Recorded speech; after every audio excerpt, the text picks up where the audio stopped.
नमस्कार, बिहार उदय न्यूज के digital platform पर आपका स्वागत है। देखिए, बिहार में चुनावी साल है। 2 से 3 महीने बिहार के विधानसभा चुनाव में रह गए हैं। ऐसे में तमाम गठबंधन बिहार में काम कर रहे हैं। मुख्य रूप से इस बिहार में 2 गठबंधन एनडीए और महागठबंधन काम करती है। आज हम बात करने वाले हैं महागठबंधन के घटक दल और वीआईपी पार्टी विकासशील इंसान पार्टी के बारे में बात करने वाले हैं। और दोस्तों, हम आपको बताएंगे मुकेश सहनी 2025 को लेकर क्या रणनीति पर काम कर रहे हैं। मुकेश सहनी के बारे में बड़ी खबर निकल कर आ रही है बिहार के सियासी हलकों में। देखिए, अभी महागठबंधन की बैठक कुछ दिन पहले हुई थी। उस बैठक से मुकेश सहनी गायब थे। मुकेश सहनी उस बैठक में नहीं पहुंचे और आपको बता दें, उस बैठक में उनके पार्टी के तरफ से उनके प्रदेश अध्यक्ष बाल गोविंद बिंद पहुंचे थे और मुकेश सहनी दिल्ली में टीवी चैनलों पर इंटरव्यू दे रहे थे और उस बैठक महागठबंधन की बैठक में नहीं पहुंचे थे। दोस्तों, हम आज इसी की चर्चा करेंगे। बिहार की सियासी हलकों से क्या खबर निकल कर आ रही है, मुकेश सहनी के बारे में, क्या एनडीए गठबंधन के साथ रहेंगे या महागठबंधन के साथ रहेंगे। और आपको बता दें, अगर एनडीए गठबंधन के साथ रहते हैं तो कितनी सीटें मिलेगी, महागठबंधन के साथ रहेंगे तो कितने सीटें मिले, तमाम बातों को हम चर्चा करेंगे। दोस्तों, इससे पहले हम आगे बढ़े, आपसे करवट आग्रह है कि अगर आप चैनल पर नए हैं तो चैनल को सब्सक्राइब कर दीजिए, बेल आइकन दबा दीजिए, जिससे आपको आगे की जानकारी मिलता रहे। दोस्तों, मुकेश सहनी सन ऑफ मल्लाह के नाम से बिहार में जाने जाते हैं और तेजस्वी यादव के घटक दल महागठबंधन में है। 60 सीटों पर बिहार में दावा ठोक रहे हैं। इसकी भी हम समीक्षा करेंगे और बताएंगे कि क्या उनको बिहार चुनाव में 60 सीटें मिलेगी। देखिए, मुकेश सहनी के बारे में जो बड़ी खबर निकल कर आ रही है, मुकेश सहनी के बारे में कयासों का बाजार लगातार लग रहा है और इस कयासों का दौर चलने के पीछे एक बड़ा कारण भी है। उस कारण को भी बताएंगे। तेजस्वी यादव को सावधान हो जाना होगा, क्योंकि मुकेश सहनी दिल्ली से पटना, पटना से दिल्ली की राजनीति में अपनी गोटी सेट करने में लगे हुए हैं।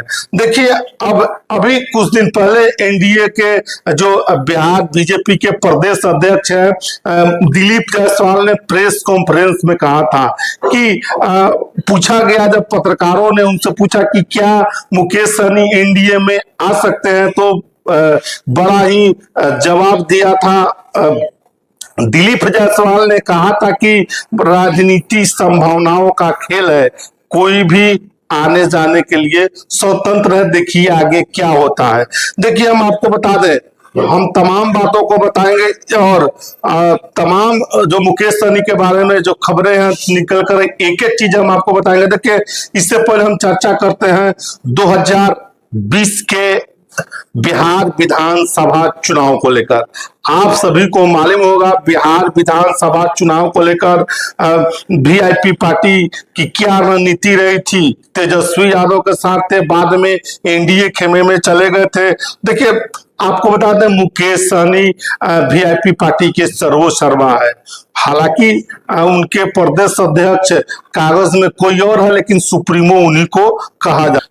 देखिए, पटना में होटल में प्रेस कॉन्फ्रेंस होता है, महागठबंधन का सीट बंटवारा होता है और उस सीट बंटवारे में लगभग 90 सीट कांग्रेस की झोली में डाल दी जाती है।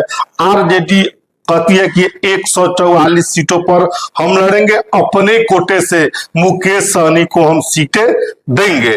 देखिए, तुरंत उसी बैठक में मुकेश सहनी खड़ा हो जाते हैं और कहते हैं कि हमारे पीठ में खंजर घोंपा गया है, मेरे पीठ में खंजर घोंपा गया, और बैठक बहिष्कार करते हुए वहां से निकल जाते हैं। कुछ दिनों बाद एनडीए खेमे में जाके शामिल हो जाते हैं और आपको बता दें, मुकेश सहनी को एनडीए में 11 सीटें दी जाती हैं और उस 11 सीटों में से 4 सीटें उनकी पार्टी जीत जाती है। मुकेश सहनी के कैंडिडेट जीत जाते हैं और आपको बता दें कि जो जीतते हैं 2020 के चुनाव में वो भारतीय जनता पार्टी के नेता के जो वीआईपी में शामिल होते हैं वही चुनाव जीते हैं। मुकेश सहनी के बाकी सारे उम्मीदवार, खुद मुकेश सहनी हार जाते हैं चुनाव, और उनके जो कैंडिडेट होते हैं सारे चुनाव हार जाते हैं। देखिए मुकेश सहनी के बारे में एक और बड़ी खबर है कि अभी तक कोई नेता उनका, चाहे वीआईपी पार्टी का कोई नेता हो, हालांकि दूसरे पार्टी से आओ नेताओं ने चुनाव जीता है, बीजेपी से हो उन्होंने चुनाव जीता है, लेकिन उनके पार्टी का कोई नेता अभी तक कोई संसद में नहीं पहुंचा है, विधानसभा में नहीं पहुंचा है। देखिए हम आपको बता दें, एक एक चीज आपको बता रहे हैं। देखिए जब मुकेश सहनी की बात होती है तो कहा जाता है कि 19 में तेजस्वी के साथ, 20 में भाजपा के साथ, 24 में तेजस्वी के साथ, और ये भी कहा जा रहा है कि 25 में फिर से भाजपा के साथ मुकेश सहनी जा सकते हैं। आप सभी को मालूम होगा कि 24 के लोकसभा चुनाव में उनको महागठबंधन में 3 सीटें मिली थी, झंझारपुर, मोतिहारी, गोपालगंज, तीनों की तीनों सीटें मुकेश सहनी चुनाव हार गए। और आपको बता दें अब तक जो भी चुनाव हुआ मुकेश सहनी का कोई कैंडिडेट अभी तक नहीं जीत पाया है।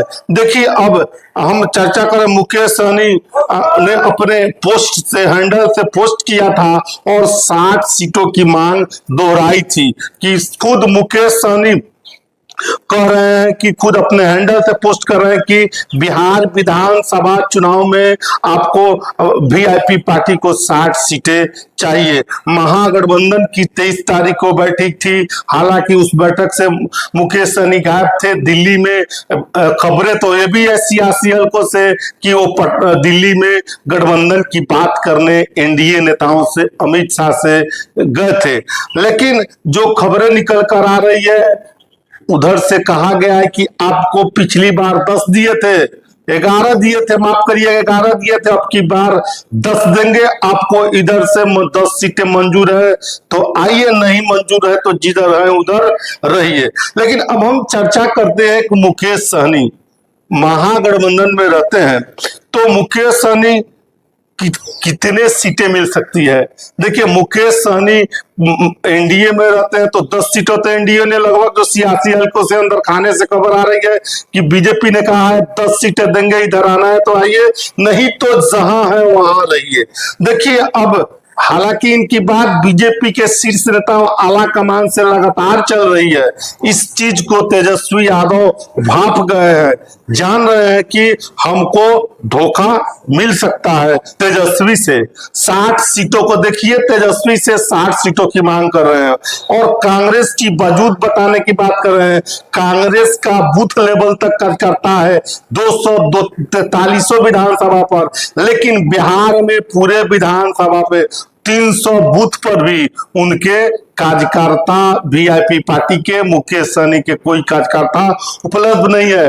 और कांग्रेस की बात कर रहे हैं, कांग्रेस की तो कांग्रेस 243 विधानसभा पर चुनाव लड़ी है और लड़ भी सकती है। सहनी की 60 सीटों की डिमांड है और तेजस्वी यादव इस बार चुनाव जीतने में, 25 के चुनाव जीतने में कोई कसर नहीं छोड़ना चाहते हैं। सहनी की डिमांड को देखते हुए जो बड़ी खबर आ रही है सियासी हलकों से कि मुकेश सहनी को 10 से 15 सीटें महागठबंधन में दी जा सकती है, उससे ज्यादा नहीं दी जा सकती है, क्योंकि तेजस्वी यादव अनावश्यक सीटें देकर हारना नहीं चाहते हैं और मुख्यमंत्री बनने से चूकना नहीं चाहते हैं।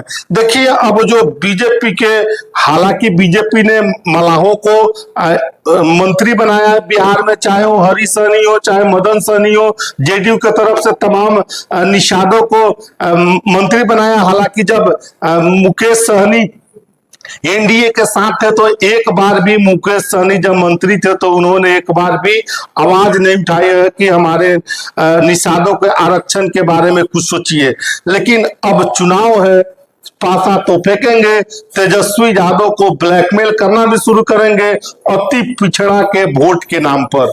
और हम आपको बता दें, अति पिछड़ा का वोट जो निषादों के नेता है सन ऑफ मला मुकेश सहनी के साथ हालांकि है, लेकिन इसी को लेकर मुकेश सहनी तेजस्वी यादव को ब्लैकमेल करना चाहते हैं और सीटों की बड़ी डिमांड रख रहे हैं।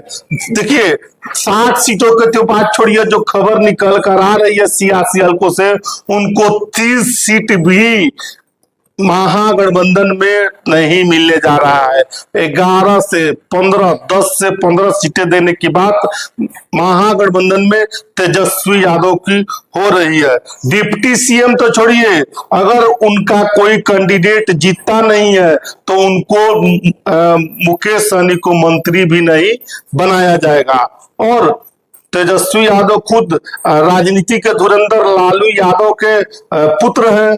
उनमें उनको सब मालूम है कि हमको कैसे क्या करना है। इसको लेकर तेजस्वी यादव जो उनकी मांग है, डिमांड है, उसको पूरा करने में क्या होता है आने वाले समय के साथ हमको और आपको मालूम होगा। लेकिन मुकेश सहनी का जो हालांकि पहले से भी इनका रिकॉर्ड रहा है कि कभी एनडीए में, कभी महागठबंधन में, कभी दूसरे जगह तीसरे जगह करते रहे। इस चीज को भी तेजस्वी यादव देख रहे हैं। तो मुकेश सहनी को लेकर जो सियासी हलकों से बड़ी खबर निकल कर आ रही थी, तो हमने बताया। बहरहाल आपकी क्या राय है, अपनी राय कमेंट बॉक्स में जरूर दीजिएगा। बहुत बहुत धन्यवाद।